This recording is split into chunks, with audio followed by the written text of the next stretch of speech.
नमस्ते, प्रणाम, हर हर महादेव। और का हो भाई लोग, तनी खाली गलत आदमी को सपोर्ट कर रहा हूँ, अच्छा आदमी के ना।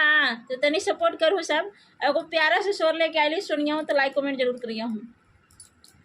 हम तो जानी ले पियवा खेती गईले और खारी हानि गईले हो। लालना चाल गईले दीदिया के लिया वन सोनी के जियरा जार गईले हो। लालना चाल गईले बहिनी के लिया वन देखी के जियरा जार गईले हो।